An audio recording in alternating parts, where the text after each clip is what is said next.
Good afternoon, everyone, and welcome to this webinar on how recent changes to the Fair Work Act will affect your business. In particular, will they make it harder to do business going forward? I'm Ray Welling, Editor and Digital Content Manager for Australian Business Consulting and Solutions, the publisher of HR Advance, and we're presenting this webinar with our partners, Australian Business Lawyers and Advisors, a law firm focused on providing advice in areas of workplace relations, corporate commercial law, and property law. So, why have we chosen the Fair Work Act as the topic for today's webinar? There are two key reasons. First one is the former Labor government made a number of important changes to the Fair Work Act, some which took effect on the 1st of July, and others which will be coming into effect on the 1st of January 2014. And our panel today is going to be explaining those changes and what you need to do as a result. Also, the incoming coalition government has foreshadowed a number of changes to the Act before and during the election campaign. And although it's too early to know exactly how they'll put their stamp on the Act, we want to give you an indication of the changes that they're most likely to make during their first term. I'm pleased to report that more than 1,200 people have registered for today's webinar, making it the most popular one that the Australian Business Solutions Group has held to date. So it's obviously a topic of keen interest to Australian employers. Now, I'm joined today by Joe Murphy, the Director of Workplace Relations for Australian Business Lawyers, and Alana Paterson, ABLAW's Special Counsel for Workplace Relations. Joe, Alana, welcome. Thanks, Ray. Thanks, Ray. Now, Alana and Joe are going to be taking us through the steps that will help your business comply with the changes to the Fair Work Act that, as I mentioned, have either just recently taken effect or will be taking effect in January. They'll also be answering your questions about various aspects of the changes, which you were able to ask when you registered for the webinar. You can also submit any questions you have during the webinar via the chat box in the lower left-hand corner. So feel free to ask any other questions as they come up, and Joe and Alana will be tackling some of those questions during the Q&A period at the end of the webinar. We'll also be asking some poll questions along the way, where you can give us your response on related questions. Speaking of which, we might throw up our first poll question now, which relates to the outline of what we're going to be speaking today. So to start with, Joe, could you take us through the areas that you and Alana are going to cover today? Thanks, Ray. Firstly, welcome to everyone who's joined us online. As Ray has just said, the reason that we're doing this presentation webinar today is because of the changes made by the Gillard government this year to the Fair Work Act. Now, those amendments were made following the government's 2-year review into the Fair Work Act, and that followed some extensive consultation with various stakeholders, interested parties such as unions and employer associations. Not everyone got what they wanted, but we have a result, and that's what we're talking about today. There are 6 main topics that we'll be talking about today, and they're amendments made to the Act as it was prior to the 1st of July, and as Ray said, some amendments coming up to take effect from the 1st of January. The list of items that we'll be dealing with today is firstly some amendments that have been made to the parental leave provisions. Then we've got some amendments made to the rights of employees when making requests for flexible work arrangements. There's some new broader consultation obligations for rosters and working hours. There's the much talked about bullying laws. And there's also some fine-tuning of the right of entry rules for unions. And lastly, some clarifying obligations on the Fair Work Commission when considering additional remuneration for overtime, weekend work and unsocial hours in the context of the modern awards. We'll also talk a bit about the broader concepts currently proposed by the Abbott government that will affect some of the amendments already made and due to commence on the 1st of January. In particular, the bullying laws are of interest in this regard as far as I'm concerned. So with that in mind, I think we'll kick off with the amendments to the parental leave provisions, taking look at some of those important changes. Perhaps, Alana, you might take us through those. Sure. So parental leave pre-1 July 2013, unpaid leave of up to 52 weeks for employees with more than 12 months continuous service. There were provisions in regard to transfer for a safe job. This was only available to employees with more than 12 months service.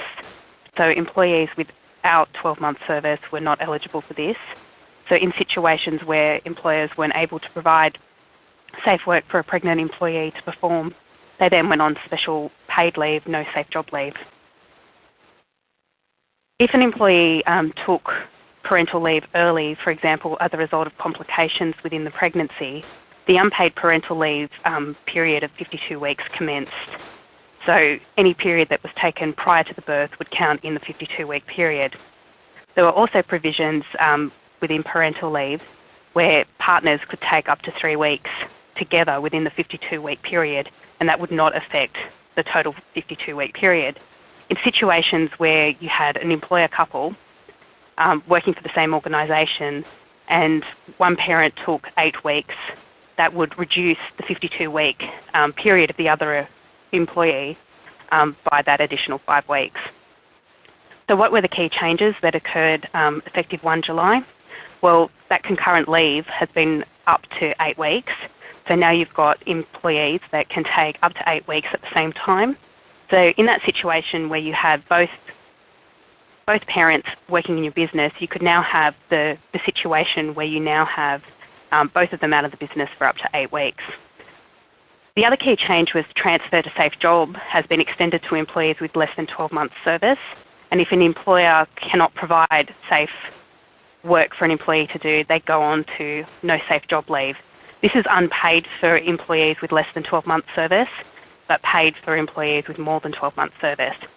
So in this situation, employees have to provide the employer with medical evidence that there are complications within their pregnancy or a risk that would prevent them from performing their normal work. For example, just last week I had an employer ring me. They had an employee that was only 5 weeks pregnant who was performing work as an apprentice heavy vehicle mechanic, and she had claimed that she could not perform the role because it was not safe to do so and it would put her pregnancy at risk. In that situation, the employee hadn't provided any medical evidence yet, but they have that obligation to do so before there is a requirement to transfer to safe job. And also, if you're in a situation where you think that the employee's medical evidence might not quite be correct, you're well within your rights to request further medical information or send them for your own assessment in those circumstances. The other key change from 1 July 2013 was that special maternity leave does not count as unpaid parental leave. This is where, as I said earlier, where you commence parental leave as a result of a complication within the pregnancy earlier than expected. This is just known as special maternity leave, and it doesn't affect the 52-week period that commences on the birth of or adoption of a child. So I think one of the important things for employers to be doing at this point is if your current policies reflect the changes as they were prior to the 1st of July, and it may be that your policies, for example, reflect the requirement for 12-month service or address the special maternity leave provisions or address this concurrent leave period, which was, as Alana said, 3 weeks prior to the 1st of July, it'd be necessary for you to go about and amend those policies and make sure they're up to date and consistent with the legislative obligations. I say this because it's important that your managers and your employees, but your managers and those making decisions within your business understand what those laws are and don't blindly follow a policy that isn't compliant with the current laws. It's probably a good time to remind everyone that failing to comply with these amendments or any other part of the Fair Work Act, I shouldn't say any other part, but most of the Fair Work Act, carries the risk of those nasty and expensive penalties of up to $51,000 for businesses and up to $10,200 for individuals who are employers or other persons who are involved in any contravention of the Fair Work Act, including these amendments. So we might take a look now at the flexible work arrangements. This is the next big ticket item within the amendments. And I might just give everyone a quick reminder about what flexible work arrangements are. Some people may not have come across them. The entitlement was where employees who had a responsibility for a child, and that's not just parents, but an employee has a responsibility for a child, a primary caregiver, were entitled to request a change in their working arrangements if they needed to do so in order to accommodate their care obligations in relation to their child or the child they have the responsibilities for. So an example of this might be a request to a change of the daily hours of work, whether that's a reduction or a change in the spread of hours, or the types of requests that can be made are not limited to particular types of requests. There's also some important obligations within the provisions to be met by employers, such as once a request is legitimately made in writing, then there's an obligation to respond within 21 days in writing, and then to ensure if the request is declined, to set out those reasons for declining the request in the response letter. Now they are penalty provisions, civil penalty provisions, in the sense that if you don't comply with those obligations, responding within the 21 days and providing the reasons for declining the request, then penalties can flow. And I mentioned those penalties a minute ago. There are probably two quite substantial changes in relation to the flexible work arrangements, and Alana might take us through those. The first key change is that flexible work arrangements have been extended to employees with caring responsibilities.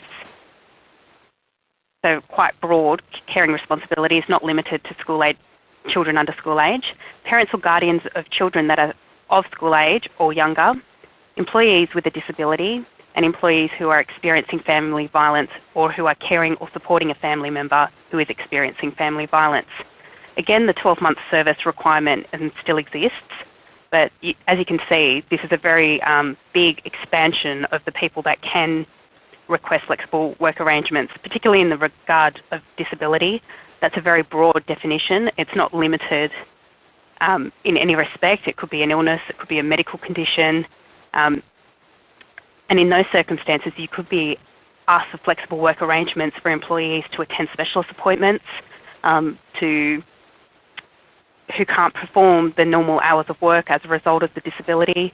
And you need to be careful in considering these requests, because you might find yourself, although you might be complying with the flexible work arrangements and denying them on reasonable business grounds, you might find yourself in breach of disability discrimination laws, for example.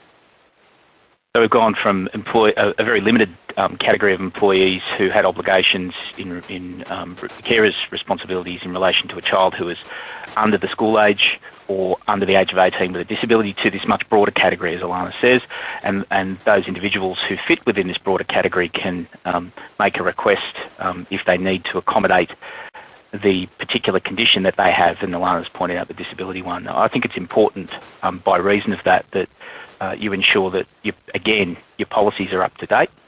If they're not, you need to make sure that they are. And I think layering your policies with training, particularly for managers who have decision-making responsibilities around this area, it's very important you get this right. Whilst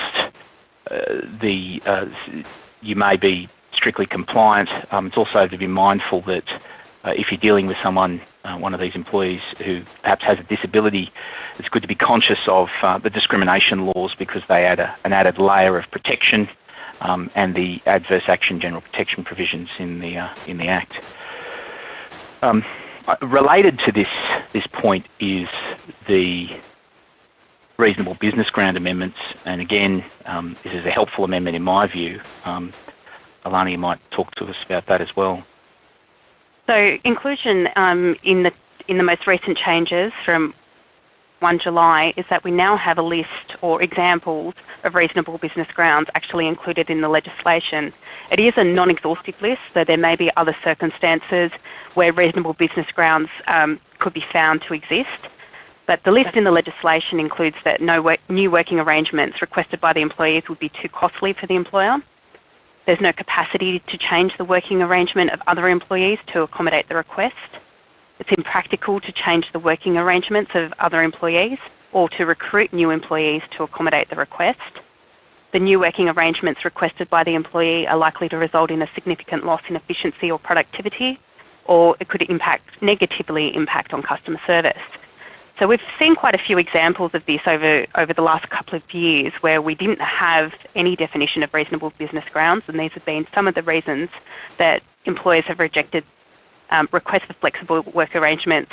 For example, one large financial organisation HR team, a lot of them exercised their right to take parental leave at the same time. It was post-GFC in a situation where there was a hiring freeze on. When these employees returned from their parental leave, they were requesting flexible working arrangements as they were caring for children under school age at the time. But the situation became that the employer couldn't accommodate all of the requests because there wasn't enough coverage across the team.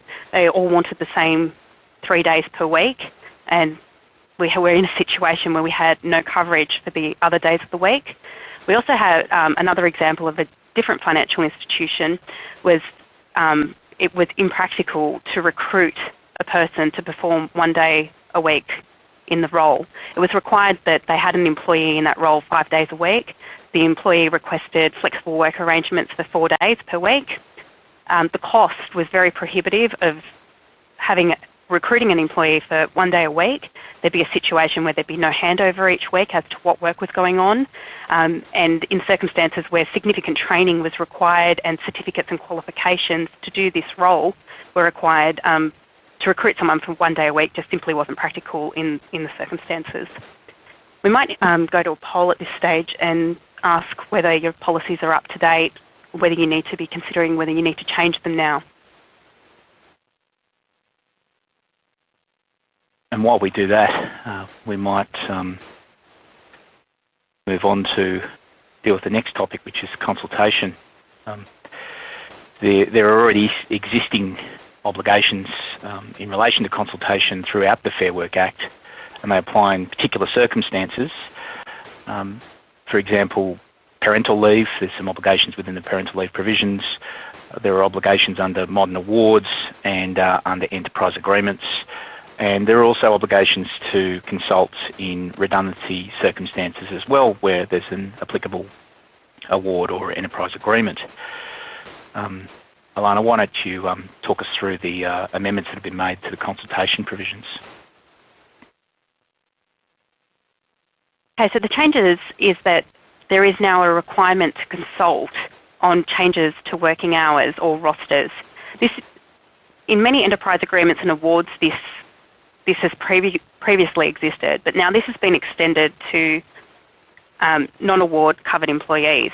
So you would have a situation where you might have professionals. If you're looking at changing rosters or hours of work, you now have a requirement to consult in similar terms to what you previously would under an enterprise agreement or award.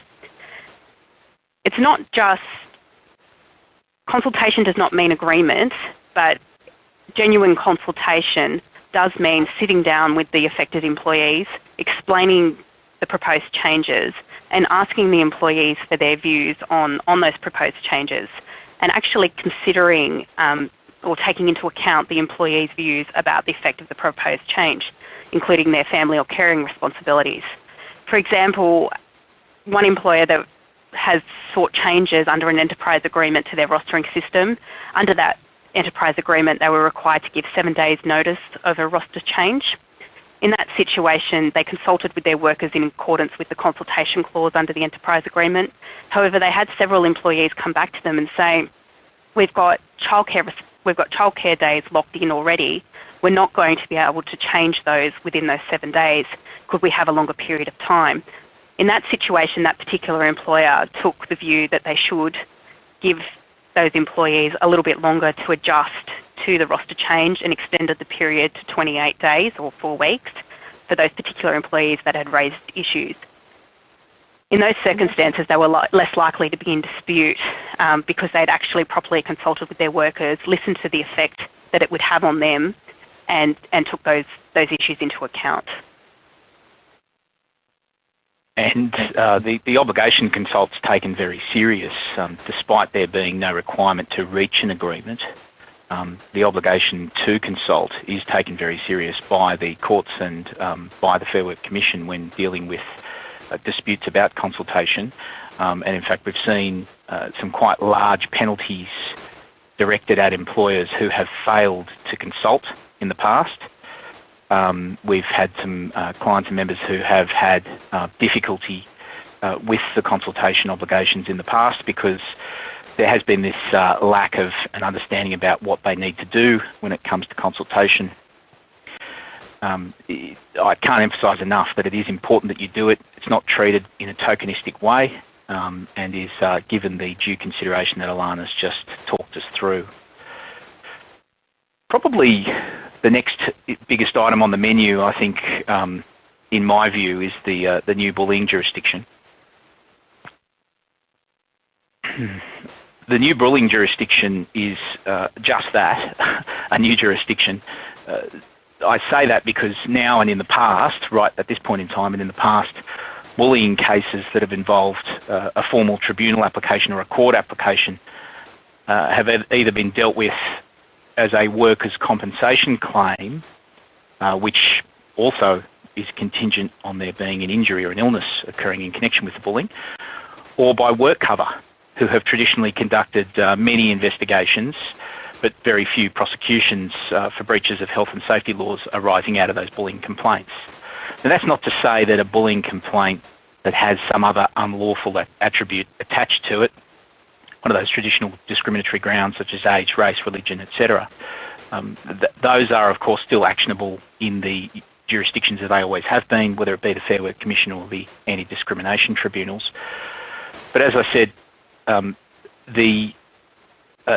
a straight-out bullying complaint that doesn't have one of those other unlawful attributes has traditionally been dealt with by way of workers' comp claims or by work cover, and that was considered to have been unsatisfactory by the government and probably a number of the stakeholders who were consulted in the process. And what we have as a result of that is the changes that have come through and are effective from the 1st of January next year. It's important to note, we've got a point up here, that it's important to note that these changes, this aspect or this jurisdiction, these new types of claims that can be brought, will only cover constitutionally covered businesses and certain federal government agencies, and there's some other quirky categories that are covered but not worth talking about today.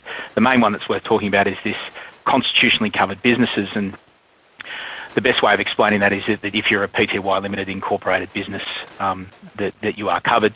If you're a sole trader, then you are not covered by this jurisdiction. So it's probably an unsatisfactory state of affairs that a range of businesses are covered and others are not, but that's the way it is. This is a similar coverage issue that occurred under the Workplace Relations Act when the Howard government made their work choices changes. What the changes have done is they have included a new, well, perhaps not new, but they have included for the first time a statutory definition of bullying. And the best way to describe that is that bullying is defined as being the circumstances where an individual or a group of individuals repeatedly behaves unreasonably towards a worker or a group of workers of which the worker is a member, and the behaviour creates a risk to health and safety. So the range of elements there, firstly, it needs to be repeated behaviour. It doesn't necessarily need to be the same type of behaviour, but it's got to be repeated behaviour. So a single instance of conduct will not fall within the scope of this type of claim. It needs to be unreasonable behaviour, and a reasonable person test will be applied there. Would a reasonable person on the street consider that behaviour to be unreasonable? And the last point is whether or not that behaviour creates a risk to health and safety, and I think that's a pretty low bar. Would you agree with that, Alana? I'd agree that it's a pretty low bar, given everything can constitute a risk to health and safety. The saving grace for these claims is that an employer can defend it on the basis that the action that they're being accused of engaging in as bullying was actually reasonable management action conducted in a reasonable manner. This is quite similar to the defences that are, or I shouldn't say defences, I should say exemptions around the various states and territories in the Commonwealth workers' compensation legislation, which relates to reasonable management action, and usually an employee who makes a claim for a psychological injury in most of those jurisdictions, if not all, is exempt from bringing a claim or exempt from being entitled to compensation if the employer has engaged in reasonable management action and it was that reasonable management action that gave rise to the injury.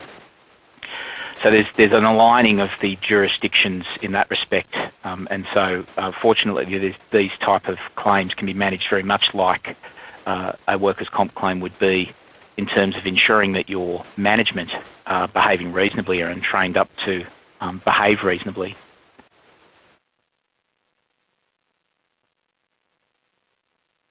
There are some further changes proposed by the Abbott government. We do not have the fine details of what those changes will be. However, the Abbott government is proposing that the jurisdiction will require a gatekeeper, and the gatekeeper will be the relevant work health and safety regulator in your state or territory, or Commonwealth as the case may be. I think that's a good proposal. As I said, we don't have the detail yet. It hasn't yet been introduced into Parliament as an amendment to the legislation. The Abbott government would say they have a mandate to make that change. It's something they went to the election with. So we're yet to see what sort of resistance they'll get through the Houses in trying to move that legislation through. Some other points about these amendments is that it also relates to workers. So it doesn't just cover your employees, but it also relates, or it is also open to independent contractors, volunteers, children who are within your business on work experience. It's a very broad category of individuals that falls within the scope of worker. So you've got to be mindful of everyone in your workplace, not just your employees. And this is in alignment with the work health and safety definitions and implementation of those laws as well. And I think that's a good point Alana makes. As I pointed out a minute ago, there's an alignment with the workers' compensation legislation, and there's an alignment here with the work health and safety laws, and there's also a proposal by the Abbott government to re-involve the work health and safety regulators as a gatekeeper, an organisation or a regulator that will need to be involved in the first instance before an individual can go straight to Fair Work. And as we've got here on the first dot point, a worker can go, currently from the 1st of July, will be able to go straight to Fair Work Commission. They don't necessarily need to give notice to the employer, although I'm sure that will be taken into account by the Commission and its members. The Fair Work Commission is required to commence dealing with the complaint within 14 days, and I think that is quite a short period for employers who may be hearing for the first time about a bullying complaint, may not have much information about it. It puts employers in a quite a disadvantaged position moving into a complaint like this.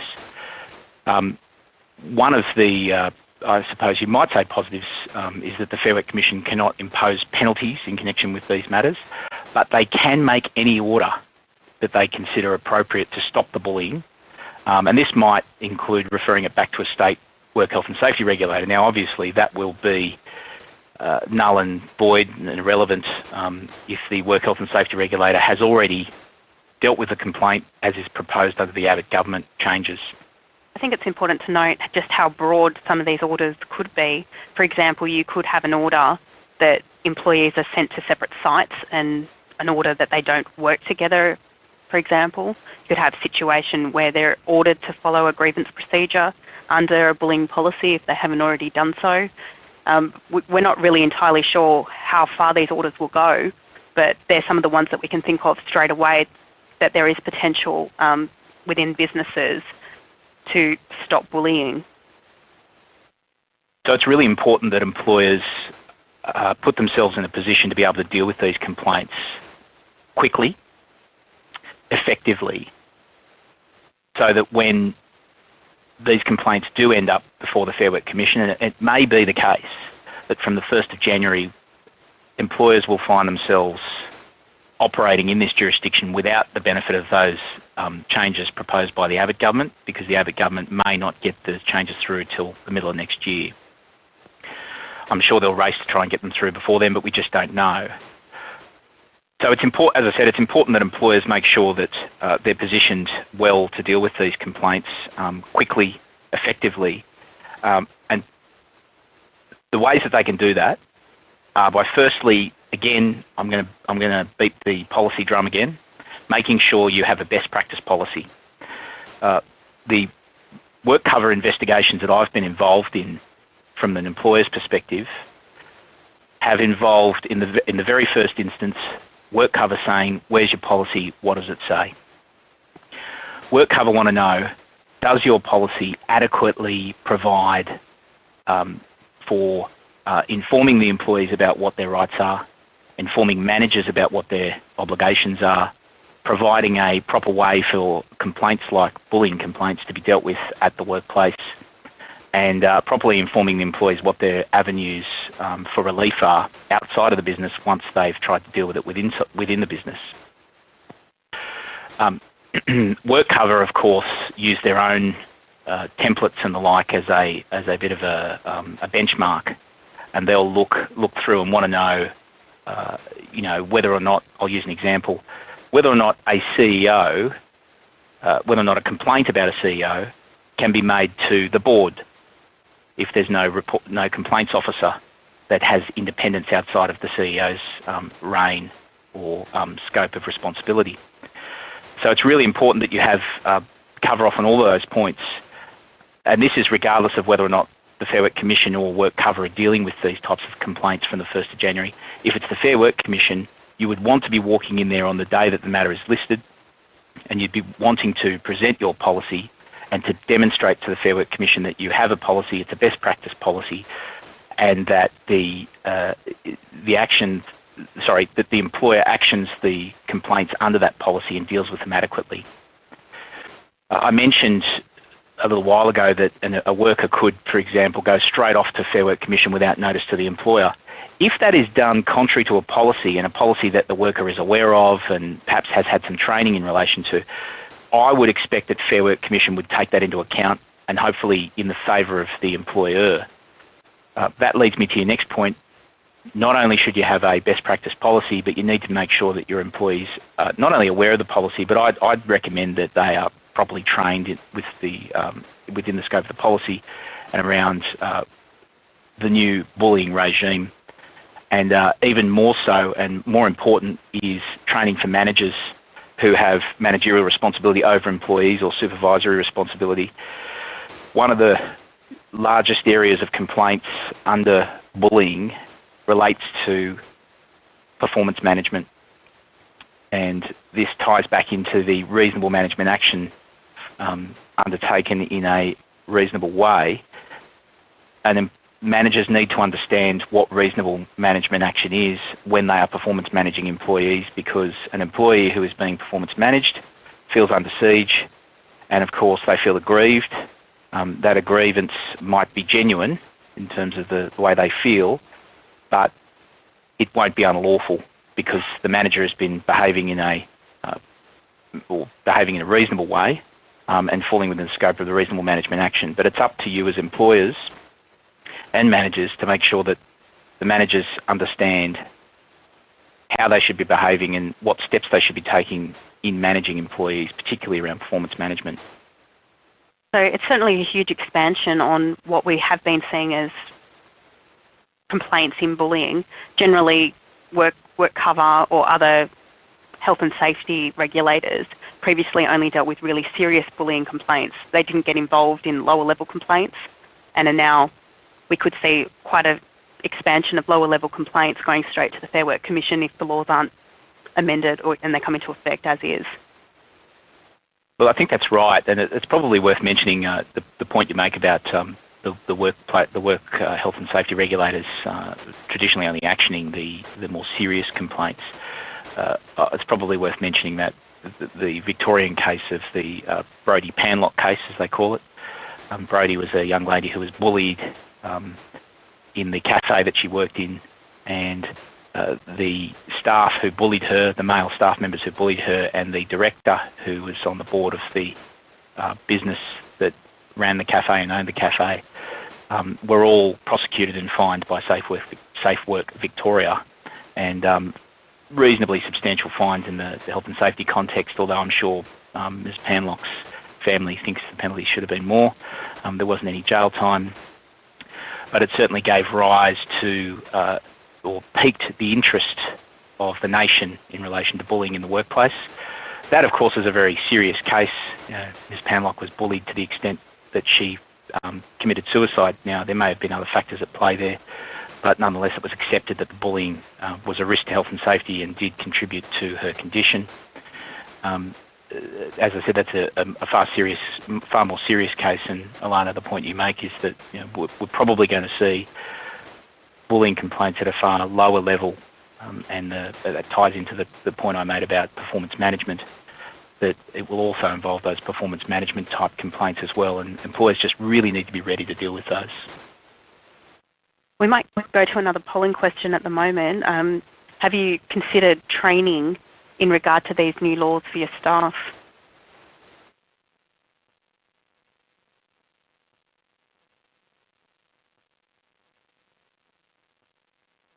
Popular question.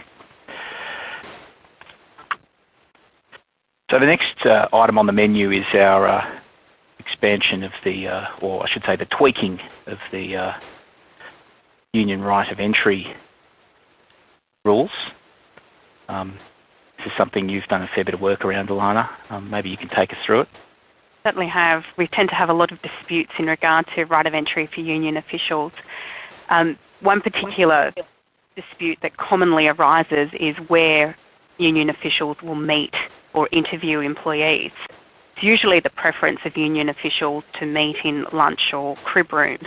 This is because union officials aren't allowed to interrupt work, and they're only allowed to meet with employees during meal break times or before or after shift. And generally that will be in the crib room or the meal break room, because lockers might be close by and they'll get the highest amount of traffic during those periods. Some employers have tried to put union officials in other locations where they can keep eyes on them, for example, outside the CEO's office. There have been disputes about this. The changes to the legislation are really about encouraging agreement as to the location of meetings or interviews prior to the union official coming on site. And if an agreement cannot be reached, the union official can meet or interview in the room where the employees will generally take their breaks. There's been some disputes about using the meal break rooms, for example, because some employees are not union members, don't want to be union members, and don't want to be harassed during meal breaks or be present in the meal room, and they might feel uncomfortable. That's why it might be better to try and get prior agreement with the union and the employees as to what a more appropriate location would be prior to the union coming on site, or simply telling the employees that the union will be on site, they will be using the meal break room, and they might want to make other arrangements that day if they don't feel comfortable with that. There are penalties imposed for hindering or obstructing a union official's right of entry. Again, that will be the $10,200 for individuals involved in aiding or abetting the contravention, and up to $51,000 for the organisation. The requirement to take a particular route continues. This is where the employer can require the union to take a particular route to the meeting room, maybe the lunchroom, for example. You might want the union official to walk outside the building to the back of the building if that's where the meal break room is located, rather than walking through the shop floor. Again, union officials are not allowed to interrupt work, and this is why this particular requirement continues. One of the other changes is that the Fair Work Commission has some new powers to deal with the frequency of entry by union officials. We've certainly had some clients and members that have had issues with unions over-exercising their right to enter. In fact, we've had situations where they enter up to 3 times a week trying to drum up membership or interest in an enterprise agreement that they wish to pursue with the employer. In those circumstances now, employers have an ability to make a complaint to the Fair Work Commission, and there can be orders that the exercise of right of entry has been excessive or in breach of the requirements. The other key change is that there are some provisions for remote areas, and this is in regard to accommodation, transport and meals. Where employers provide that for their employees, generally they will be required to provide it also for union officials that are coming onto site. They are able to charge back to the union certain amounts for this accommodation, transport or meals, but it must be reasonable in the circumstances. And again, Fair Work has powers to deal with disputes about what is reasonable in these circumstances. But really the key thing is when people are exercising right of entry, that you make sure that the right of entry notice is compliant. So many times we see employers receive right of entry notices that are not given with the correct notice. They're not given with the, and that's at least 24 hours and up to 14 days notice. They're not given the right detail as to which job sites they might be visiting and what times they'll be visiting those job sites. In circumstances where the correct notice hasn't been provided, you're well within your rights to reject entry to the workplace, unless it's for work health and safety issues and there is a concern that there is a risk to health and safety and you're required to give immediate access on provision of the notice by the union official. Now, we don't want this to sound like a union bashing exercise.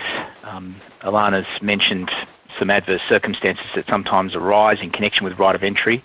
I just want to qualify that in the sense that because of we do what we do, we get to see the 1% of cases that go bad. So we don't get to see the 99% of cases that are legitimate and there's no issues, and the majority of union officials who have right of entry permits are entitled to exercise a right of entry, do the right thing and are exercising those rights for a legitimate purpose. I just wanted to clarify, I don't want everyone to think that there's a heavy negative aspect here in relation to unions. It is just that we get to see those 1%ers. One of the things we do get a call about is we get calls about from clients about right of entry, and the first question they ask is, do we have to do this? And the reality is that if the official is a permit holder and they've met all the notice requirements, then and it's legitimately for the purpose for which they are issuing the notice, then yes, you do have to do it. So that's the way it is. And as Alana said, the best way to do it is just to check that they've met all the notice requirements, and that the permit holder has a permit and is able to has the right to exercise that right of entry. Now, just as a wrap on this point, I'm getting my policy drum out again. It's not a bad idea to have a policy around this. Alana mentioned the issue about hindering and obstructing, and there have been some quite serious cases where employers have been prosecuted for hindering and obstructing. And reading those cases and having been involved in some of them, the issue I think is that there's a failure to understand what your obligations are. And the best way to do that internally with your managers is, in the first instance, have a policy, and in the second instance, make sure they have their training. That's right. There has been some proposed changes by the Abbott government in regard to right of entry. The union will need to be covered by an enterprise agreement that applies to the workplace in order to exercise right of entry, or alternatively the union is a bargaining representative seeking to make an agreement and the members have requested their presence in the workplace, or if the workplace is covered by a modern award or enterprise agreement that does not cover the particular union, that the union will need to demonstrate that they have an ability to represent those people, and that will come down to their eligibility rules, and that the workers or the members have requested their presence in the workplace. Again, we don't have a date, or we haven't seen the real detail as in regard to these changes, but we think that they probably would commence later next year. Moving right along, Alana, why don't you tell us about the additional remuneration provisions? This is one of the changes of what Fair Work needs to consider in considering whether the modern awards met the objective of providing a fair safety net to employees. This has changed. Fair Work is now required to consider whether employers will receive additional remuneration for overtime, weekend work or other unsocial hours. Most of modern awards already provide for penalty rates in these circumstances, but there has been some applications in the current 2012 review of awards where some employer associations were seeking penalty rates go away. This is really enshrining that penalty rates will apply for overtime, weekend work or other unsocial hours. It's important to note that the Fair Work Commission will be undertaking a review of all of the awards again next year, and they do that on a 4-yearly basis. So there's no real action there from an employer perspective. It's just worthy to note that that is an amendment that's been made, and that it'll be in for the 2014 review. One of the other changes that the Abbott government is proposing is small business assistance. I think it's certainly well-intentioned. They're proposing that they'll release a guide on how to employ new workers. They'll have a dedicated small business helpline within the Office of the Fair Work Ombudsman that will provide assistance to tailored to small business. There's a proposal for a small business wage app, and there's also this potential for immunity from prosecutions for small business employers if they rely on the any Fair Work Ombudsman advice that they're given. I'll be keen to see the small business wage app and how that operates in terms of its accuracy and the like. In the past, we've had limited success with some of the online systems that have been available in terms of wages. I'm not aware of any proposed changes to change from the current 15 or under employees as the definition for small business. So that's 15 employees, not full-time equivalents, so it would include your permanent part-timers and your regular and systematic casuals in the 15. As I'm aware, that will still continue. No, I think that's a really good point, Alana, about numbers, because under the Howard government laws, and as we know, Mr Abbott was a Howard government minister, a small business was defined as 100 or less employees, and the 15 under 15 is certainly a lot less than that. So we'll keep an eye out for that, just in case that number comes up from the 15. I might just mention before you come in, Ray, and just say there is one additional requirement, one additional amendment that commences on the 1st of January, and that is that the government have included a provision for the Fair Work Commission to be able to arbitrate adverse action claims. Those of you not aware of what an adverse action claim is, I'm going to apologise. I'm not going to spend the time explaining it to you. It's like a victimisation claim where you dismiss someone or treat them adversely because of a protected attribute. But it's worth noting for those of you that understand or know what adverse action claims are, that the Fair Work Commission will be able to arbitrate, but only by consent of the parties, and this will avoid the need to go off to the Federal Circuit Court or the Federal Court to have those proceedings heard, as is currently the case, and can sometimes result in additional legal costs in doing that.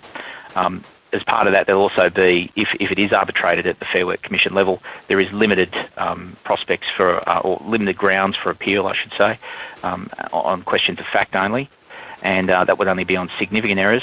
And there is some provision for Fair Work Commission to award costs in circumstances where a party has incurred costs as a result of unreasonable conduct of one of the parties.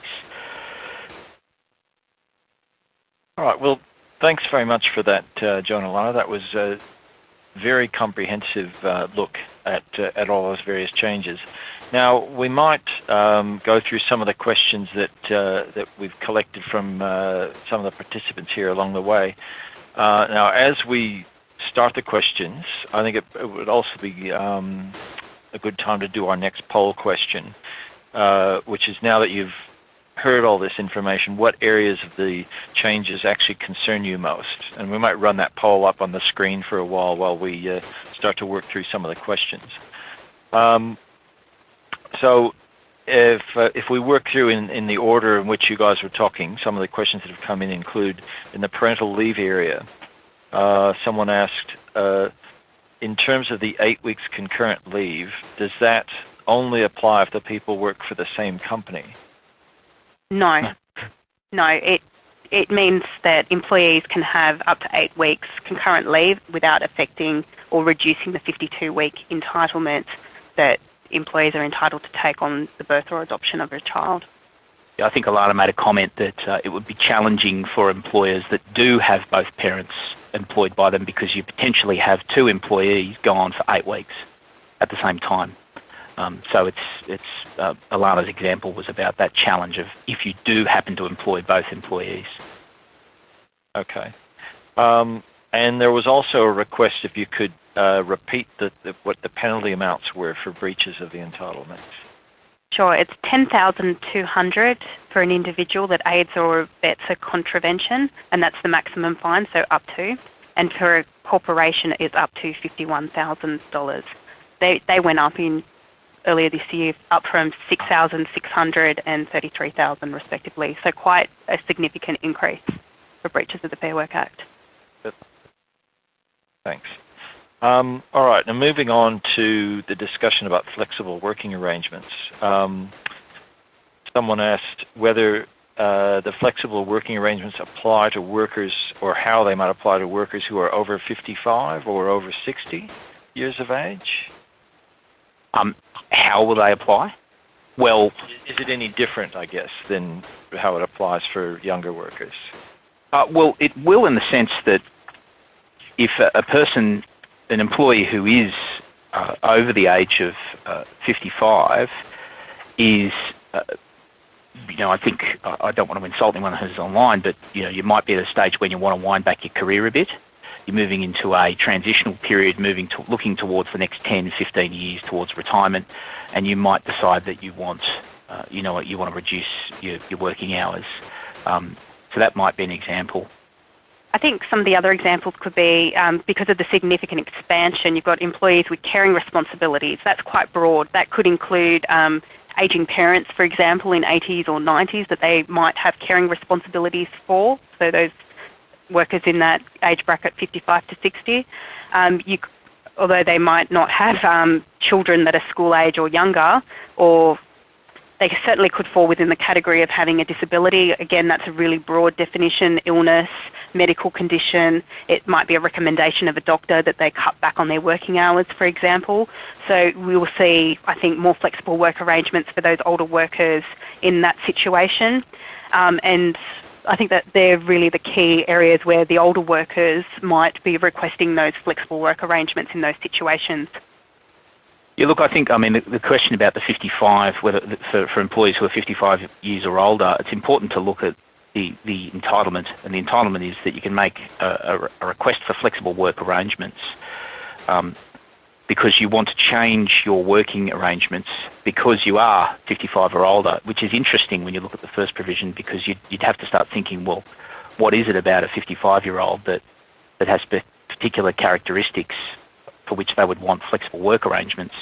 And it may be that they are a grandparent, and it may be that they're moving into that transitional phase towards their retirement. But to be honest, I haven't turned my mind to all the circumstances. I haven't been asked the question.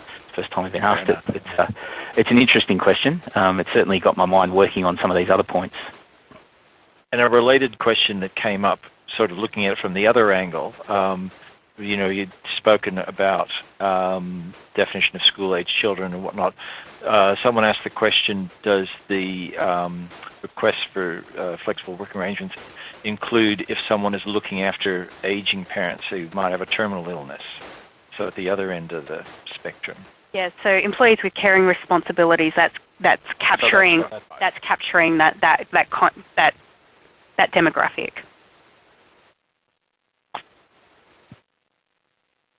Okay. Now, we also had a question in relation to the bullying changes. Now, if you could clarify, does that only apply to PTY Limiteds, or does it apply to micro businesses as well? Well, we'd have to look at what the definition of a micro business is. I've never heard that before. I assume that that's a small business reference to like a sole trader. Yeah. Yes. So it doesn't apply to sole traders or micro businesses, as you call them. It does apply to PTY limited companies, PTY limited businesses, I should say, indicating that they're incorporated. It's not as simple as saying that it's got to be a PTY limited company. It falls within the scope of the constitutional definition of a constitutionally covered corporation. Now, that has a slightly broader scope, but the best way in Australian terms of describing that is it will generally be, if you are a PTY limited company, it will cover you. Right, okay, thanks. Another bullying question that had come in, someone was asking whether the onus of proof for bullying claims that go to the Fair Work Commission, does the onus of proof sit with the worker or with the employer? Yeah, it sits with the worker at this point in time, and there's no reverse onus. Yes, it sits with the worker. The worker will need to demonstrate those elements that we talked about earlier, and that is that there's been repeated unreasonable behaviour. So repeated behaviour, it's been unreasonable, and that the behaviour gives rise to a risk to health and safety. So the onus will rest with the worker in doing that. But the Fair Work Commission will be very cautious in dealing with these complaints. They won't take a highly technical approach to them. I expect that they'll take a very conciliatory approach initially, and we'll have to see how that develops. But I really don't think that running technical arguments will generate, positive results for employers. I think that the Fair Work Commission will be very cautious in dealing with these. So a prima facie complaint by a worker will be looked at very seriously by the Fair Work Commission. Okay. Now to get you to pull out your policy drum again, Joe. Someone asked whether bullying and sexual harassment should have separate policies, or should you have one policy that covers both areas? Well, look, I traditionally employers have had combined policies. So you'll have a bullying and harassment policy, or you might have a bullying, harassment and anti-discrimination policy. It's all been rolled up together. There was a school of thought for many years now that, look, they should be separate anyway because they are not actionable in the same way, they're not dealt with in the same way, and bullying wasn't necessarily unlawful conduct in the same way that discrimination was, or sexual harassment.